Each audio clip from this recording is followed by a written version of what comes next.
History rarely moves in straight lines. Sometimes, a single spark, unexpected and violent, can ignite a fire that reshapes continents and defines rivalries for centuries. Easter, 1282. On the island of Sicily, the bells were ringing for Vespers, the evening prayer. But the prayers on many lips that night were not of peace.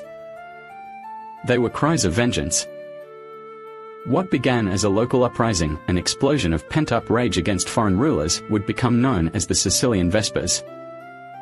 It was more than just a massacre, it was a hinge point in European history. The war it unleashed wouldn't just redraw the map of power in Italy for the next 200 years. It would forge the foundations of a bitter conflict between the great houses of France and Spain, a conflict that would eventually erupt into the grand, devastating Italian wars. That's why I believe this brutal struggle for Sicily, pitting the French House of Anjou against the Spanish Crown of Aragon, deserves a specific title: the Zero Italian War. Let me explain why this seemingly regional revolt was, in fact, the opening salvo in a much larger, longer game. To understand the explosion, you must first understand the pressure cooker. Sicily, a jewel in the Mediterranean, had fallen under the rule of Charles of Anjou, the ambitious brother of the French King Louis IX. He had conquered the island, defeating the previous rulers, the Hohenstaufen dynasty, in bloody battles that saw the deaths of King Manfred and the young Conradin, the last heir. Charles's rule was efficient, but deeply resented. He moved the capital from Palermo to Naples, draining Sicily of its political importance. He imposed heavy taxes to fund his vast ambitions, which stretched towards Byzantium and beyond. His French officials and soldiers behaved with arrogance, treating the Sicilians as conquered subjects, not partners. Lands were confiscated, local nobles sidelined, and the French garrisons became symbols of oppression. The air crackled with unspoken hostility. For years, resentment simmered beneath the surface. Easter Monday, March 30th, 1282. Outside the Church of the Holy Spirit in Palermo, crowds were gathering for the evening service. Amidst the locals, French soldiers moved with their customary swagger. Accounts differ on the exact trigger, perhaps a soldier overly familiar with a young Sicilian wife, perhaps an insult, perhaps a search for hidden weapons gone wrong. Whatever the specific act, it was the final straw. A cry went up. A dagger flashed. The offending soldier fell. And then, Palermo erupted. It wasn't a calculated rebellion at first, it was sheer, unadulterated fury. The church bells, ringing for Vespers, became a signal. Mobs surged through the streets, hunting down anyone French. The cry "Mort ai Francesi!" Death to the French! Echoed through the alleys. A chilling test emerged to identify the hated foreigners. Suspects were forced to pronounce the word Sicily chickpeas in the Sicilian dialect. The distinct guttural pronunciation was impossible for French tongues. Failure meant immediate death.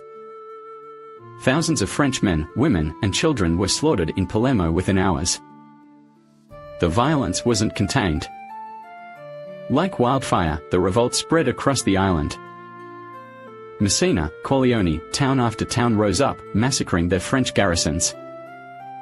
Within weeks, Angevin control of Sicily had utterly collapsed, washed away in a tide of blood. But this is where a local revolt transforms into an international conflict, the Zero Italian War.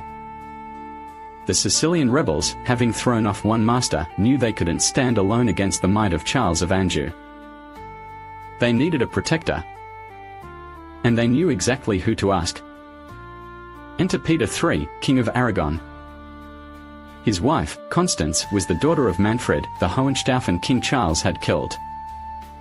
This gave Peter a legitimate, albeit contested, claim to the Sicilian throne. More importantly, Peter possessed a powerful fleet and army, and ambitions that matched Charles's own.